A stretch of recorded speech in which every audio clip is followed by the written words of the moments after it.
좀 안타깝기도 하고 이제 부럽기도 한 부분은 삼성 왜 M&A 하느냐. 그런 와중에 브로드컴은 계속 M&A를 하면서 회사가 좀 변하고 있어요. 인공지능 쪽으로 색깔을 계속 바꿔나가고 있다. D램을 뭐 더 세밀하게 만들기 이것도 물론 중요하지만 여러 가지 칩들을 어떻게 연결하느냐 그런 쪽에 있어서의 큰 그림을 갖고 솔루션을 갖춰가는 게 되게 중요할 것 같습니다.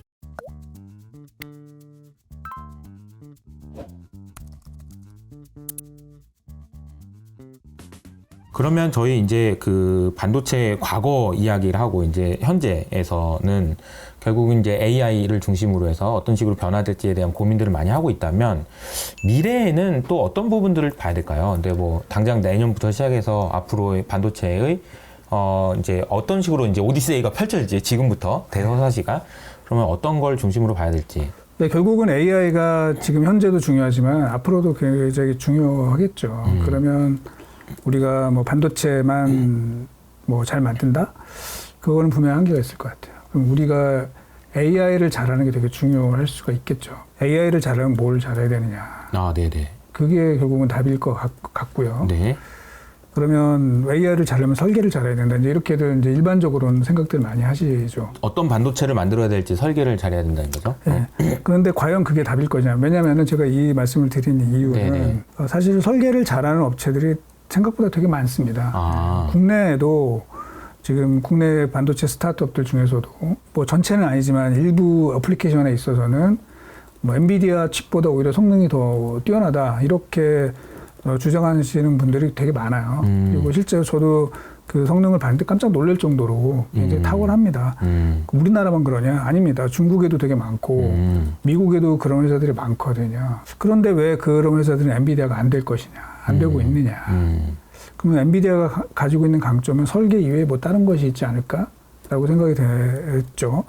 그런데 그거에 대해서 젠슨 황이 사실은 2분기 전에 엔비디아 실적 발표에서 얘기를 했죠. 엔비디아가 가지고 있는 강점에 대해서 이제 설명을 잘 했는데 보통 이제 엔비디아 얘기를 하면은 뭐 GPU 설계 능력 이런 거를 얘기를 하지만 실제로 엔비디아가 가지고 있는 정말 강점은 이제 젠슨 황의 표현을 따르면 이제 풀스택 경쟁력이다라고 얘기를 하는데요. 풀스택이요? 예. 그냥 제가 쉽게 말씀을 드리면은 단순한 칩 제조뿐만 아니라 칩 설계뿐만 아니라 사실은 소프트웨어, 네트워킹 이 테크놀로지 이게 되게 중요하다는 거예요. 예를 들면 칩 하나의 성능을 놓고 엔비디아보다 우수하다 이렇게 얘기할 수 있어요. 제가 보면. 근데 엔비디아가 가지고 있는 강점은 데이터 센터에 수만 개의 GPU가 연결이 되어 있을 때 그때 강점이 난다는 겁니다. 다른 업체들은 GPU를 뭐 10,000개 이상 이렇게 겹쳐서 만들게 되면 하나의 GPU보다 그런 10,000배의 성능이 나느냐 그렇게 안 되거든요. 체감적으로 그러니까 숫자가 늘어났을 때 성능의 개선이 되게 체감적으로 나타나게 되는데 엔비디아는 그런 부분을 해결을 했다. 그게 결국은 걔네가 얘기하는 이제 NVLink라고 하는 이제 초고속 네트워킹 기술이고요. 그것들을 또 연결하는 그 인피니밴드라는 이 기술이 있습니다. 그래서 몇 년 전에 엔비디아가 아시겠지만 멜라녹스라는 이 초고속 네트워킹 칩 그 회사를 인수를 했거든요. 근데 그게 이제 지금 우리가 왜 인수했는지 그 결과가 지금 나타나고 있는 것 같고 또 많이들 지금은 알고 계시지만 결국은 엔비디아가 그동안 구축해놨던 이제 쿠다라고 하는 그 플랫폼이죠. 인공지능 개발 플랫폼입니다. 이거는. 거기에 굉장히 많은 개발자들이 사실은 익숙해져 있어서 그거를 쓰고 있다는 거예요. 특히 AI와 관련된 여러 개 어플리케이션이 만들어져야 될 거 아니에요. 그냥 뭐 칩을 갖다 놓는다 그래서 뭐 갑자기 그 컴퓨터가 뭐 인공지능을 발휘하는 건 아닌 거잖아요. 거기에 맞는 여러 가지 소프트웨어들이 얹어져야 그게 이제 제대로 작동을 할 수 있을 텐데요. 실제로 그 관련된 주요 엔지니어들이 다 쿠다라는 플랫폼을 쓰고 있어요. 그런 사람들한테, 그 개발자들한테 쿠다가 아닌 다른 거를 써봐라. 잘 안 한다는 거죠, 그거를. 엔비디아가 지금 갖춰놓은 그런 소프트웨어 생태계, 그리고 네트워킹 기술, 이게 되게 중요할 것 같고, 그러면 이제 우리도 마찬가지라는 거죠. 삼성전자가 됐든 SK하이닉스가 됐든 AI 쪽에서 좀 능력을 더 끌어올리려면은 그런 부분에 대한 투자가 되게 중요한데 그런 의미에서 제가 볼 때 이제 눈여겨 보셔야 될 반도체 회사가 하나가 있습니다. 아, 그래요? 네. 그게 이제 브로드컴이 아닐까 좀 생각이 됩니다. 네. 그러니까 브로드컴이라는 회사를 간단히 좀 설명을 드리면은 원래 처음에 옛날에 이제 HP라는 회사가 있었죠. 네, 네.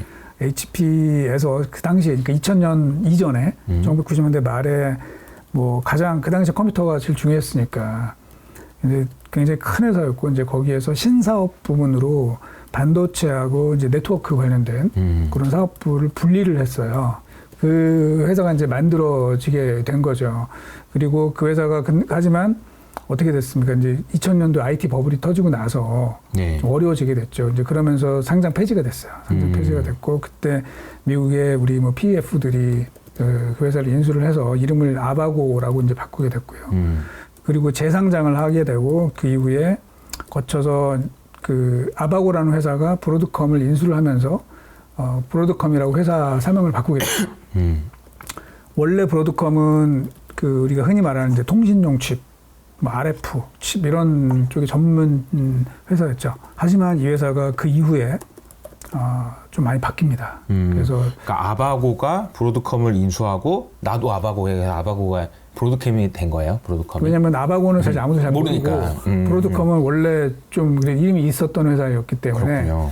그 회사 사명 그 브랜드 명은 그대로 쓰는 거군요. 대신 이제 티커는 AVGO죠. 아, 티커는 다르고. 네, 티커는 네네네. 아바고로 상장이 됐었기 때문에 브로드컴의 티커가 그 ABGO가 된 이유가 그거군요. 네. 네네네. 그렇게 좀 되어 있고 그 이후에 보시면 이제 여러 회사들을 인수를 하고 있습니다. 근데 그 회사들이 그런 반도체 회사냐? 아닌 거죠. 그 회사가 지금 제가 말씀드린 것처럼 네트워킹 업체, 그리고 소프트웨어 업체, 그리고 보안 업체라는 거예요. 최근에 브로드컴이 엔비디아 다음으로 사실은 반도체 업체 중에서 주가가 제일 좋습니다. 그래서 현재 반도체 업체들의 시가총액 랭킹을 보면은 네.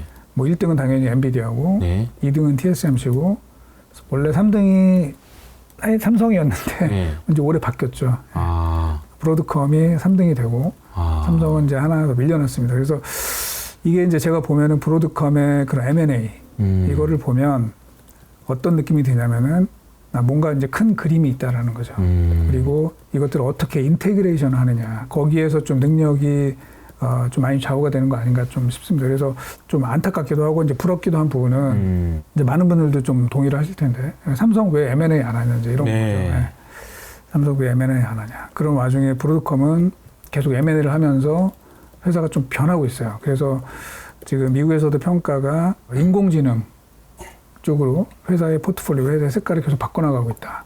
이렇게 좀 보고 있는 것이고 그게 결국은 국내 반도체 업체들도 예를 들면 뭐 D램을 뭐 더 세밀하게 만들기 이것도 물론 중요하지만 뭐 HBM을 잘 만드는 것도 중요하지만 사실은 소프트웨어 그리고 이 여러 가지 칩들을 어떻게 연결하느냐 그런 쪽에 있어서의 큰 그림을 갖고 솔루션을 갖춰가는 게 되게 중요할 것 같습니다. 그래서 이제 제가 만나본 이제 그 이공계 우리 대학 교수님들 컴퓨터 전문가 분들이 그런 말씀 많이 하세요.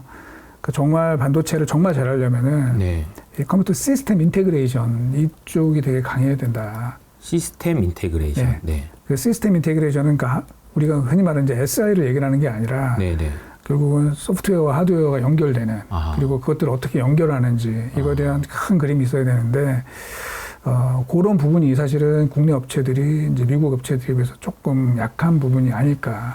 근데 제가 볼 때 뭐 국내에도 우수한 인재들이 되게 많기 때문에 그런 부분들을 계속 좀 지속적으로 강화해 나가게 돼야 우리가 계속해서 반도체 주도권을 쥐게 되지 않을까 그런 생각을 좀 하고 있습니다. 반도체라는 게 이제 하드웨어라고 한다면 이거를 갖다 쓰는 소프트웨어 입장에서도 생각을 해봐야 된다는 거죠. 그렇죠. 소프트웨어도 그렇습니다. 네. 반도체가 이 모양이 아니고 조금 더 다른 모양이면 훨씬 더 좋을 텐데 이런 생각을 하게 되고 네.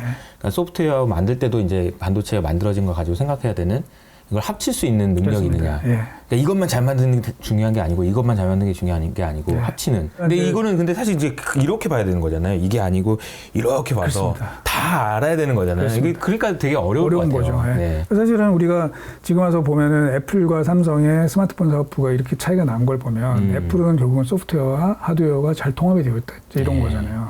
삼성은 하드웨어만 집중을 하고 있고 소프트웨어는 결국은 구글 안드로이드 손에 가 있다 보니까 거기서 이제 인테그레이션이 안 되는 거죠.